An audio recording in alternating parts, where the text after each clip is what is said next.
ರಾಜ್ಯ ಸರ್ಕಾರ ಯಾವುದನ್ನು ಉಚಿತವಾಗಿ ಕೊಡಬಾರದು, ಉಚಿತ ಅನ್ನೋದು ಒಂದು ಅಪಾಯಕಾರಿ ಅಂತ ರಾಜ್ಯ ಸರ್ಕಾರಕ್ಕೆ ಸಲಹೆ ಕೊಟ್ಟಿದ್ದಾರೆ ಆರ್ ವಿ ದೇಶಪಾಂಡೆ. ಜನರಿಗೆ ಏನನ್ನೇ ಕೊಟ್ಟರು ಅದಕ್ಕೆ ಹಣ ನಿಗದಿಯಾಗಬೇಕು, ಉಚಿತ ಅನ್ನೋದೇ ಅಪಾಯಕಾರಿ ಅಂತ ಹೇಳಿದ್ದಾರೆ ಆಡಳಿತ ಸುಧಾರಣಾ ಆಯೋಗದ ಅಧ್ಯಕ್ಷ ಹಳಿಯಾಳ ಶಾಸಕ ಆರ್ ವಿ ದೇಶಪಾಂಡೆ. ದಾಂಡೇಲಿಯಲ್ಲಿ ಪ್ರಾದೇಶಿಕ ಸಾರಿಗೆ ಇಲಾಖೆಯ ಕಾರ್ಯಕ್ರಮದಲ್ಲಿ ಭಾಗವಹಿಸಿ ಮಾತನಾಡಿದ ಅವರು, ಉಚಿತ ಎಷ್ಟೊಂದು ಮಾರಕ ಅಂತ ಹೇಳುವ ಮೂಲಕ ಗ್ಯಾರಂಟಿ ಯೋಜನೆ ಸರಿಯಲ್ಲ ಅಂತ ಪರೋಕ್ಷವಾಗಿ ಸ್ವಪಕ್ಷಕ್ಕೆ ಟಾಂಗ್ ಕೊಟ್ಟಿದ್ದಾರೆ.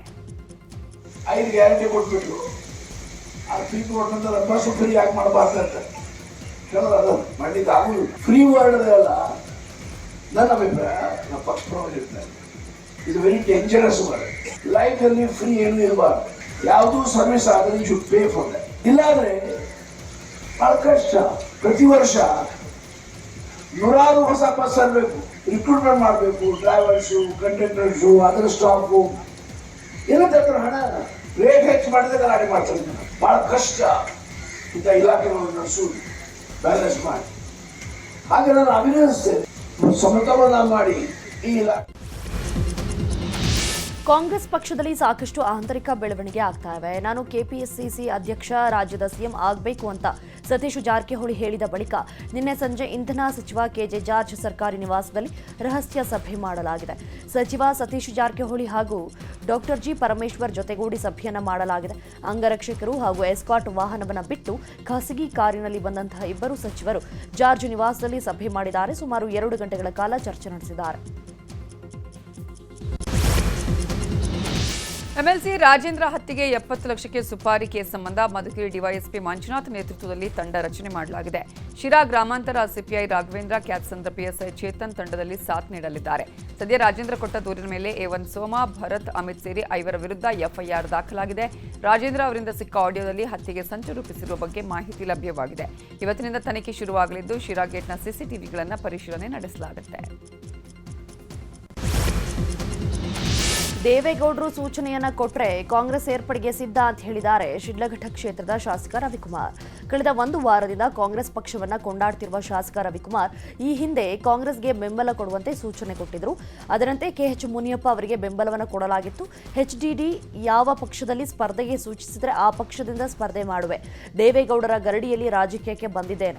ರಾಜಕೀಯ ಉದ್ದೇಶ ಅಥವಾ ಅಧಿಕಾರದ ಆಸೆ ಇಲ್ಲ. ಕ್ಷೇತ್ರದ ಜನರ ಗಮನಕ್ಕೆ ತರದೆ ಯಾವ ನಿರ್ಧಾರವನ್ನು ತೆಗೆದುಕೊಳ್ಳುವುದಿಲ್ಲ ಅಂತಾನೂ ಹೇಳಿದರು. ನಾನಿವತ್ತು ಒಬ್ಬ ಸಾಧಾರಣ ವ್ಯಕ್ತಿ MLA ಆಗಬೇಕಾದ ಕಾರಣ ನಮ್ಮ ಗುರುಗಳಾದಂಥ ಈ ದೇಶದ ಮಾಜಿ ಪ್ರಧಾನಮಂತ್ರಿ ದೇವೇಗೌಡರು ಅವರ ಗಡಿಯಲ್ಲಿ ನಾನು ರಾಜಕಾರಣ ಮಾಡ್ಕೊಂಡು ಬಂದಿದ್ದೀನಿ. 2019ರಲ್ಲಿ ನಮ್ಮ ರಾಜ್ಯದಲ್ಲಿ ಕಾಂಗ್ರೆಸ್ ಮತ್ತು JDS ಸರ್ಕಾರ ಮಾಡಿದಂಥ ಸಂದರ್ಭದಲ್ಲಿ ನಮ್ಮ ದೇವೇಗೌಡರು ಒಂದು ಸೂಚನೆ ಕೊಟ್ಟರು. ನಮ್ಮ ಸಾಹೇಬರು, ಈ ಬಾರಿ ನೀವು ಕಾಂಗ್ರೆಸ್ ಪಕ್ಷಕ್ಕೆ ಮತ ಹಾಕಿಸ್ಬೇಕು, KH ಮುನಿಯಪ್ಪನವ್ರ ಪರವಾಗಿ ಕೆಲಸ ಮಾಡಬೇಕು. ಅವರು ಒಂದು ಸೂಚನೆ, ಅವರು ಒಂದು ಆದೇಶವನ್ನು ನಾವು ಪಾಲನೆ ಮಾಡಿದ್ದೀರಿ. ಮುಂದಿನ ದಿನಗಳಲ್ಲಿ ನಮ್ಮ ಸಾಹೇಬರು ದೇವೇಗೌಡ ಸಾಹೇಬರು ಏನು ರೀತಿ ಹೇಳ್ತಾರೋ ಆ ರೀತಿ ನಾವು ರಾಜಕಾರಣದಲ್ಲಿ ಮುಂದುವರಿತೀವಿ. ಅಷ್ಟು. ಸಿದ್ದರಾಮಯ್ಯ ಒಂದ್ ಕಡೆ ಫ್ರೀ ಕೊಟ್ಟು ಮತ್ತೊಂದು ಕಡೆ ಬರೆ ಹಾಕ್ತಿದ್ದಾರೆ ಅಂತ ಮಾಜಿ ಸಿಎಂ ಜಗದೀಶ್ ಶೆಟ್ಟರ್ ಆರೋಪಿಸಿದ್ದಾರೆ. ಹುಬ್ಬಳ್ಳಿಯಲ್ಲಿ ಮಾತನಾಡಿದ ಶೆಟ್ಟರ್, ಹಾಲಿನ ದರ ಏರಿಕೆಗೆ ಕಿಡಿಕಾರಿದರು. ರಾಜ್ಯ ಸರ್ಕಾರ ಆರ್ಥಿಕವಾಗಿ ದಿವಾಳಿಯಾಗಿದೆ. ಸರ್ಕಾರ ಹೇಗೆ ನಡೆಸಬೇಕು ಅಂತ ತಿಳಿಯದೆ ನಿಯಂತ್ರಣ ಕಳ್ಕೊಂಡಿದೆ. ರೈತರಿಗಾಗಿ ಹಾಲಿನ ದರ ಏರಿಕೆ ಮಾಡಿದ್ದೇವೆ ಅಂತ ಸಿಎಂ ಹೇಳಿದ್ದಾರೆ. ದರ ಏರಿಕೆ ಸುಳಿಯಲ್ಲಿ ಜನಸಾಮಾನ್ಯರು ಸಿಲುಕಿದ್ದಾರೆ ಅಂತ ಹೇಳಿದರು. ಈ ಸರ್ಕಾರ ಬಂದ ಮೇಲೆ, ಸಿದ್ದರಾಮಯ್ಯ ಸರ್ಕಾರ ಬಂದ ಮೇಲೆ ಒಂದು ಕಡೆ ಗ್ಯಾರಂಟಿ ಅಂತ ಹೇಳಿ ಆ ಯೋಜನೆ ಮುಖಾಂತರ ಫ್ರೀ ಕೊಡ್ತೀವಿ ಅನ್ನೋದು, ಮತ್ತೊಂದು ಕಡೆ ಜನಸಾಮಾನ್ಯರಿಗೆ ಬರೆ ಹಾಕುವಂಥ ಕೆಲಸ ದಿನನಿತ್ಯ ನಡೀತಾ ಇದೆ. ವಿದ್ಯುತ್ ದರ ಏರಿಕೆ ಇರ್ಬೋದು, ಆಮೇಲೆ ಹಾಲಿನ ದರ ಏರಿಕೆ ಇರ್ಬೋದು, ಈ ರೀತಿ ಮತ್ತು ಸಾರಿಗೆ ಸಂಸ್ಥೆಯ ದರ ಏರಿಕೆ ಇರ್ಬೋದು. ಈ ರೀತಿ ಪ್ರತಿ ಹಂತದಲ್ಲಿ, ಯಾಕಂದರೆ ರಾಜ್ಯ ಸರ್ಕಾರ ಆರ್ಥಿಕವಾಗಿ ದಿವಾಳಿಯಾಗಿದೆ. ಸರ್ಕಾರವನ್ನು ಹೇಗೆ ನಡೆಸಬೇಕು ಅನ್ನುವಂಥದ್ದು ಅವ್ರಿಗೆ ಗುರ್ತಾಗ್ತಾ ಇಲ್ಲ. ಈ ಕಡೆ ಎಕ್ಸೈಜ್ದು ಕಲೆಕ್ಷನ್, ರೆವಿನ್ಯೂ ಕಲೆಕ್ಷನ್ ಟಾರ್ಗೆಟು ಜಾಸ್ತಿ ಮಾಡುವಂಥದ್ದು, ಅಂದರೆ ಇನ್ನೂ ಹೆಚ್ಚು ಗುಡಿಗೆ ಅಂತ ಹೇಳಿ ಜನರಿಗೆ ಹೇಳುವಂಥದ್ದು. ಈ ರೀತಿ ಒಂದು ಸರ್ಕಾರದಲ್ಲಿ ಆಡಳಿತದಲ್ಲಿ ಬಿಗಿಯನ್ನು, ನಿಯಂತ್ರಣವನ್ನು ಕಳ್ಕೊಂಡ್ಬಿಟ್ಟಿದ್ದಾರೆ ಸಿದ್ದರಾಮಯ್ಯ. ಮತ್ತು ಏನು ಆರ್ಥಿಕ ಎಕ್ಸ್ಪರ್ಟ್ಸ್ ಅಂತ ಇರ್ತಿದ್ರು, ಒಂದು ಬಜೆಟನ್ನು ಮಂಡನೆ ಮಾಡೋದ್ರಲ್ಲಿ ದಾಖಲೆಯನ್ನು ಮಾಡಿದ್ದಾರೆ. ಬಹುಶಃ ಅದಕ್ಕೆ ವ್ಯತಿರಿಕ್ತವಾಗಿ ಚಿಕ್ಕಬಳ್ಳಾಪುರ ಡಿಸಿಸಿ ಬ್ಯಾಂಕ್ನಲ್ಲಿ ನೂರಾರು ಕೋಟಿ ಅವ್ಯವಹಾರ ನಡೆದಿದೆ ಎನ್ನುವ ಆರೋಪ ಕೇಳಿಬಂದಿತ್ತು. ಈ ಬಗ್ಗೆ ಕೇಸ್ ಕೂಡ ದಾಖಲಾಗಿತ್ತು.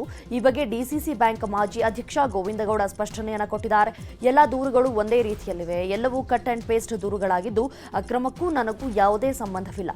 ಆಡಳಿತ ಮಂಡಳಿಯಂತಹ ಗಮನಕ್ಕೆ ಬಾರದೆ ಯಾವುದೇ ಸಾಲವನ್ನು ಮಂಜೂರು ಮಾಡಿಲ್ಲ.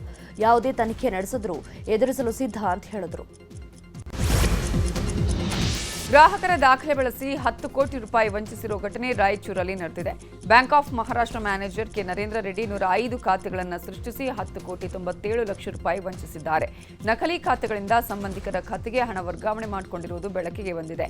ವಂಚನೆ ಬಯಲಾಗ್ತಿದ್ದಂತೆ ಬ್ಯಾಂಕ್ನಿಂದ ಮ್ಯಾನೇಜರ್ ಪರಾರಿಯಾಗಿದ್ದು, ರೀಜನಲ್ ಮ್ಯಾನೇಜರ್ ಸುಚೇತ್ ಅವರಿಂದ ಸೈಬರ್ ಠಾಣೆಗೆ ದೂರು ಕೊಟ್ಟಿದ್ದಾರೆ.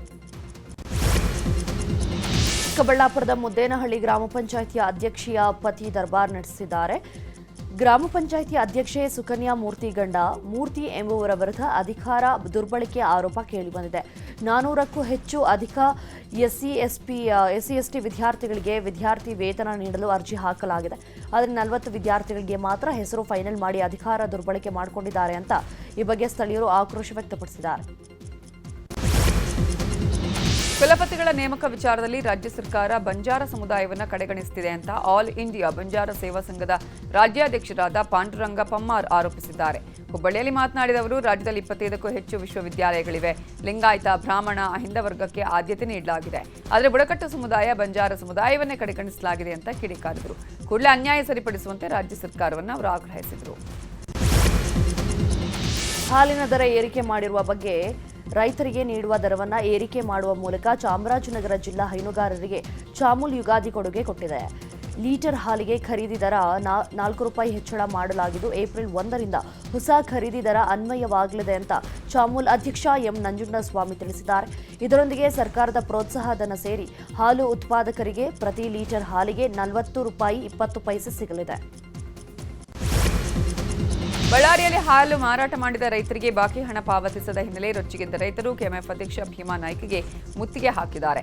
ಈ ಹಿಂದೆ ನಷ್ಟದ ಮಾಹಿತಿ ಕೊಟ್ಟು ಅಧಿಕಾರಿಗಳು ರೈತರಿಗೆ ನೀಡಬೇಕಾಗಿದ್ದ ಹಣ ಕಡಿತ ಮಾಡಿದ್ರು.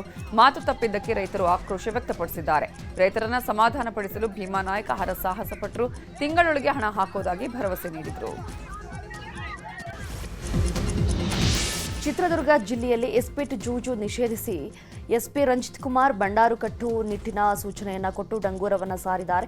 ಯುಗಾದಿ, ರಂಜಾನ್ ಹಬ್ಬದ ಹಿನ್ನೆಲೆ ಜಿಲ್ಲೆಯಲ್ಲಿ ಜನರು ಹಬ್ಬದ ಖುಷಿಗೆ ದೇವಸ್ಥಾನ, ಮಸೀದಿ, ಧಾರ್ಮಿಕ ಕೇಂದ್ರಗಳು ಸೇರಿ ಎಲ್ಲಿಯೂ ಇಸ್ಪಿಟ್ ಜೂಜು ಆಡುವಂತಿಲ್ಲ. ಒಂದು ವೇಳೆ ಜೂಜಿನಲ್ಲಿ ತೊಡಗಿದರೆ ಯಾವ ಮುಲಾಜಿಲ್ಲದೆ ಕಾನೂನು ಕ್ರಮ ಜರುಗಿಸಲಾಗುವುದು ಅಂತ ಎಲ್ಲ ಗ್ರಾಮಗಳಲ್ಲಿ ಡಂಗೂರವನ್ನು ಸಾರಿಸಿದ್ದಾರೆ. ರಾಮನಗರ ಜಿಲ್ಲೆಯಲ್ಲೂ ಜೂಜಾಟಕ್ಕೆ ಬ್ರೇಕ್ ಬಿದ್ದಿದೆ. ಯುಗಾದಿ ಹಬ್ಬ ಹಿನ್ನೆಲೆಯಲ್ಲಿ ಜೂಜಾಡುವವರ ವಿರುದ್ಧ ಕಠಿಣ ಕ್ರಮಕ್ಕೆ ಪೊಲೀಸ್ ಇಲಾಖೆ ಮುಂದಾಗಿದೆ. ಹೋಟೆಲ್, ರೆಸಾರ್ಟ್ಗಳ ಮೇಲೆ ಪೊಲೀಸರು ನಿಗಾ ಇರಿಸಿದ್ದಾರೆ. ಕಾನೂನು ಉಲ್ಲಂಘಿಸಿದರೆ ಕಠಿಣ ಕ್ರಮ ಕೈಗೊಳ್ಳುವುದಾಗಿ ಪೊಲೀಸ್ ಇಲಾಖೆ ಎಚ್ಚರಿಕೆ ಕೊಟ್ಟಿದೆ. ತುಮಕೂರು ಜಿಲ್ಲೆ ಕುಣಿಗಲ್ ತಾಲೂಕಿನ ಬಿಳಿ ದೇವಾಲಯ ಗ್ರಾಮದ ಬಳಿ ಇರುವ ಇತಿಹಾಸ ಪ್ರಸಿದ್ಧ ಬೆಟ್ಟದ ಶ್ರೀ ರಂಗನಾಥ ಸ್ವಾಮಿ ಮೆಟ್ಟಿಲುಗಳ ಬಳಿ ಇರುವಂತಹ ವಿಷ್ಣು ಮೂರ್ತಿಯ ವಿಗ್ರಹವನ್ನು ಒಡೆದು ಹಾಕಿರುವ ಘಟನೆ ನಡೆದಿದೆ. ಗುರುವಾರ ರಾತ್ರಿ ಒಂದು ಘಟನೆ ಸಂಭವಿಸಿದ್ದು ದೇವಾಲಯದ ಭಕ್ತರ ಆಕ್ರೋಶಕ್ಕೆ ಕಾರಣವಾಗಿದೆ. ಕಳೆದ 1 ವರ್ಷದ ಹಿಂದೆ ಇದೇ ಮೂರ್ತಿಯ ಕೈ ಮುರಿದು ಹಾಕಲಾಗಿತ್ತು. ವಿಗ್ರಹವನ್ನು ಕಲ್ಲಿನಿಂದ ಒಡೆದು ಕಾಲಿನಿಂದ ಒದ್ದು ವಿರೂಪಗೊಳಿಸಿ ಸ್ಥಳದಿಂದ ಹೋಗಿದ್ದಾನೆ. ಈ ದೃಶ್ಯ ದೇವಾಲಯದ ಬಳಿ ಇರುವಂತಹ ಸಿಸಿ ಕ್ಯಾಮೆರಾದಲ್ಲಿ ಸೆರೆಯಾಗಿದೆ. ಹಾರ್ನ್ ಮಾಡಿದ್ದಕ್ಕೆ ಬೈಕ್ ಸವಾರನನ್ನ ಅಡ್ಡ ಹಾಕಿ ಆವಾಜ್ ಹಾಕಿರೋ ಘಟನೆ ಬೆಂಗಳೂರಿನ ಕುಂದಲಹಳ್ಳಿ ಬಳಿಯ ಸಿಮೆಂಟ್ ಫ್ಯಾಕ್ಟರಿ ರಸ್ತೆಯಲ್ಲಿ ನಡೆದಿದೆ. ಕುಡಿದು ಅಡ್ಡಾದಿಡ್ಡಿಯಾಗಿ ಇಬ್ಬರು ಬೈಕ್ ಚಲಾಯಿಸ್ತಾ ಇದ್ರು. ಈ ವೇಳೆ ಮತ್ತೊಬ್ಬ ಬೈಕ್ ಸವಾರ ಹಾರ್ನ್ ಮಾಡಿದ್ದಕ್ಕೆ ಕೋಪಗೊಂಡ ಕಿಡಿಗೇಡಿಗಳು ದಾರಿಯುದ್ದಕ್ಕೂ ಕಿಚಾಯಿಸಿ ತೊಂದರೆ ಕೊಟ್ಟಿದ್ದಲ್ಲದೆ ಬೈಕ್ ಅಡ್ಡಗಟ್ಟಿ ಅವಾಚ್ಯ ಶಬ್ದದಿಂದ ನಿಂದನೆ ಮಾಡಿದ್ದಾರೆ. ಸದ್ಯ ಸಂಬಂಧ ಟ್ರಾಫಿಕ್ ಕಂಟ್ರೋಲ್ ರೂಮ್ಗೆ ಬೈಕ್ ಸವಾರ ದೂರು ಕೊಟ್ಟಿದ್ದು ಘಟನೆ ಬಗ್ಗೆ ಪೊಲೀಸರು ಮಾಹಿತಿಯನ್ನು ಪಡೆದುಕೊಂಡಿದ್ದಾರೆ. ಅಕ್ರಮ ಗೋ ಸಾಗಾಟ ಆರೋಪದ ಮೇಲೆ ರೈತನ ಮೇಲೆ ಹಿಂದೂ ಸಂಘಟನೆ ಕಾರ್ಯಕರ್ತರು ಹಲ್ಲೆ ಮಾಡಿರುವ ಘಟನೆ ಮಂಗಳೂರಿನ ಮೂಡ್ಬಿದರೆಯ ಬೆಳವಾಯಿ ಕಾಂತಾವರ ಕ್ರಾಸ್ ಬಳಿ ನಡೆದಿದೆ. ಕೃಷಿ ಕಾರ್ಯಕ್ಕೆ ಅಂತ ಹೋರಿಯನ್ನ ವಾಹನದಲ್ಲಿ ಸಾಗಿಸಲಾಗ್ತಾ ಇತ್ತು. ಆದರೆ ಅಕ್ರಮ ಗೋ ಸಾಗಾಟ ಮಾಡಲಾಗ್ತಾ ಇದೆ ಅಂತ ತಪ್ಪಾಗಿ ತಿಳಿದು ಹಿಂದೂ ಸಂಘಟನೆ ಕಾರ್ಯಕರ್ತರು ವಾಹನವನ್ನು ತಡೆದು ಕೂಸಾ ಪೂಜಾರಿ ಹಾಗೂ ಅಬ್ದುಲ್ ರೆಹಮಾನ್ ಮೇಲೆ ದಾಳಿಯನ್ನು ಮಾಡಿದ್ದಾರೆ. ಹಲ್ಲೆ ಮಾಡಿದಂತಹ ಧನರಾಜ್ ಮತ್ತು ಸುಧೀರ್ ಶೆಟ್ಟಿಯನ್ನ ಪೊಲೀಸರು ಅರೆಸ್ಟ್ ಮಾಡಿದ್ದಾರೆ. ಕೊಡಗು ಜಿಲ್ಲೆಯ ಪೊನ್ನಂಪೇಟೆಯ ಬೇಗೂರಿನಲ್ಲಿ 4 ಹತ್ಯೆ ನಡೆದಿತ್ತು. ಕಾಫಿ ಬೀಜ ಮಾರಿದ ಹಣದ ವಿಚಾರವಾಗಿ ಹತ್ಯೆ ನಡೆದಿದೆ ಎನ್ನಲಾಗಿದೆ. ಇನ್ನು ಕೊಲೆ ಆರೋಪಿ ಗಿರೀಶ್ನನ್ನ ಪೊಲೀಸರು ಅರೆಸ್ಟ್ ಮಾಡಿದ್ದಾರೆ. ಕೇವಲ 12 ಗಂಟೆ ಒಳಗಾಗಿ ಆರೋಪಿಯನ್ನು ಅರೆಸ್ಟ್ ಮಾಡಲಾಗಿದೆ. ಸದ್ಯ ಕೇರಳದ ಮಾನಂದವಾಡಿಯಲ್ಲಿ ಆರೋಪಿಯನ್ನು ಅರೆಸ್ಟ್ ಮಾಡಿರುವ ಪೊಲೀಸರು ನಿನ್ನೆ ಬೇಗೂರಿಗೆ ಕರೆತಂದು ಸ್ಥಳ ಮಹಜರು ಮಾಡಿದ್ದಾರೆ. ಅಕ್ರಮ ಮರಳು ಗಣಿಗಾರಿಕೆ ಯಂತ್ರಚಾಲಿತ ದೋಣಿಗೆ ಬೆಂಕಿ ಹಚ್ಚಿ ಅಧಿಕಾರಿಗಳು ನಾಶಪಡಿಸಿರುವ ಘಟನೆ ಬೀದರ್ನ ಭಾಲ್ಕಿ ತಾಲೂಕಿನ ಮಾಣಿಕೇಶ್ವರ ಗ್ರಾಮದಲ್ಲಿ ನಡೆದಿದೆ. ಮಾಂಜ್ರಾ ನದಿಯಲ್ಲಿ ಅಕ್ರಮ ಮರಳು ಗಣಿಗಾರಿಕೆಗೆ ಯಂತ್ರಚಾಲಿತ ದೋಣಿಯನ್ನು ಬಳಸಲಾಗುತ್ತಿತ್ತು.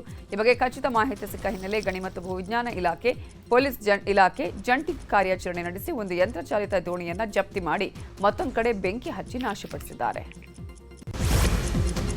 ವಿದ್ಯುತ್ ಟ್ರಾನ್ಸ್ಫಾರ್ಮರ್ಗೆ ಆಕಸ್ಮಿಕವಾಗಿ ಬೆಂಕಿ ಹೊತ್ತಿರುವ ಘಟನೆ ದೊಡ್ಡಬಳ್ಳಾಪುರ ನಗರ ಪೊಲೀಸ್ ಠಾಣೆಯ ಸಮೀಪ ನಡೆದಿದೆ. ಬೆಂಕಿಯ ರುದ್ರ ನರ್ತನಕ್ಕೆ ಪೊಲೀಸ್ ಠಾಣೆಯಲ್ಲಿ ಅಪರಾಧ ಪ್ರಕರಣದಲ್ಲಿ ವಶಕ್ಕೆ ಪಡೆದಂತಹ ಕಾರು ಸುಟ್ಟು ಭಸ್ಮವಾಗಿದೆ. ಕೂಡಲೇ ಸ್ಥಳಕ್ಕೆ ಆಗಮಿಸಿದ ಅಗ್ನಿಶಾಮಕ ಸಿಬ್ಬಂದಿ ಬೆಂಕಿಯನ್ನು ನಂದಿಸಿದ್ದಾರೆ. ವಿಜಯನಗರದಲ್ಲಿ ತಂದೆಯ ಸಾವಿನಲ್ಲೂ ವಿದ್ಯಾರ್ಥಿ ಎಸ್ಎಸ್ಎಲ್ಸಿ ಪರೀಕ್ಷೆ ಬರೆದಿದ್ದಾನೆ. ಹೊಸಪೇಟೆಯ ಟಿಬಿ ಡ್ಯಾಂನ ಸಂತ ಜೋಸೆಫ್ ಶಾಲೆಯಲ್ಲಿ ವಿದ್ಯಾರ್ಥಿ ಹರಿಧರನ್ ವಿದ್ಯಾಭ್ಯಾಸ ಮಾಡ್ತಾ ಇದ್ದು, ನಿನ್ನೆ ಅನಾರೋಗ್ಯದಿಂದ ಹರಿಧರನ್ ತಂದೆ ಸೆಲ್ವಕುಟ್ಟಿ ತಮಿಳುನಾಡಲ್ಲಿ ನಿಧನ ಹೊಂದಿದ್ರು. ತಂದೆಯನ್ನು ಕಳ್ಕೊಂಡ ನೋವಿನಲ್ಲಿಯೂ ಹರಿಧರನ್ ಇವತ್ತು ಹೊಸಪೇಟೆಯ ಕಾಲೇಜಲ್ಲಿ ಸಮಾಜ ವಿಜ್ಞಾನ ಪರೀಕ್ಷೆಯನ್ನ ನಿನ್ನೆ ಬರೆದಿದ್ದು, ಇವತ್ತು ಅಂತ್ಯಕ್ರಿಯೆ ನಡೆಯಲಿದೆ.